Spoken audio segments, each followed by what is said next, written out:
एक हस्पिटलमा एकजना बिरामी होइन आफ्नो खुट्टाको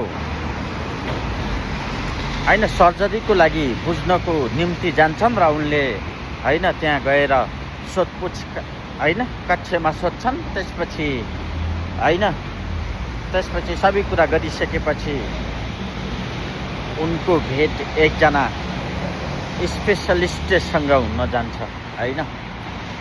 त्यसपछि उनको कुरा भइसकेपछि होइन केही समयपछि उनको सर्जरी गर्ने कुरा तय हुन्छ। त्यसपछि ती व्यक्ति घर जान्छन् र केही समयपछि उनी सर्जरीको निम्ति उपस्थिति हुन्छन् र त्यसपछि केही समयमा होइन सर्जरी गर्ने जुन होइन डाक्टरसँग कुरा भएको थियो उनी आएर सर्जरीको प्रक्रियामा जान्छन्। त्यसपछि सर्जरी सकिने बित्तिकै उनी त्यहाँबाट निस्किन्छन् र उनले जे भन्नुपर्ने हो त्यो बिरामीलाई नभनिसकेपछि उनले नर्स र होइन जुनियर डाक्टरहरूलाई होइन कुरा गरिसकेपछि त्यहाँबाट निस्किन्छन्।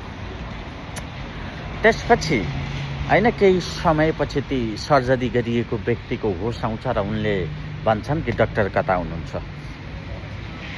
नर्सलाई भन्दा नर्सले भन्छन् कि डाक्टर हजुरको सर्जरी सकेर उनी होइन आफ्नो निवास गइसक्नुभयो भनेर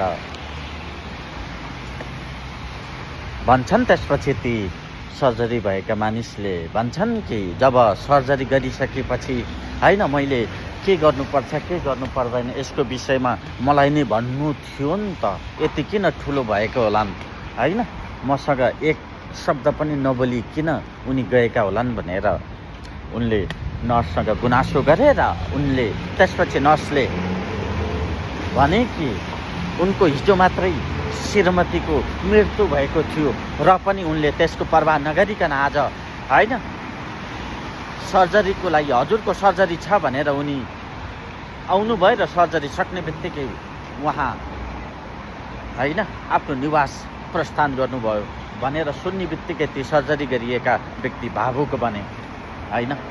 भन्न खोजेको कुरो के छ त भनेपछि होइन आजको मितिमा के छ त भन्दा होइन कसैको पनि घरमा आज होइन केही होइन घटना भयो केही भयो भनेपछि मान्छे प्रोफेसनल लाइफमा उसको असर परिरहेको हुन्छ। तर यहाँबाट के प्रश्न हुन्छ भनेपछि आफ्नो पर्सनल लाइफमा जेसुकै होस् जतिसुकै ठुलो घटना होस् तर यसलाई प्रोफेसनल लाइफमा चाहिँ कहिले नि ल्याउनुहुन्न। आजको मितिमा के छ त भनेपछि धेरै मानिसहरू अफिसमा काम गर्छन् र अफिसको होइन सारा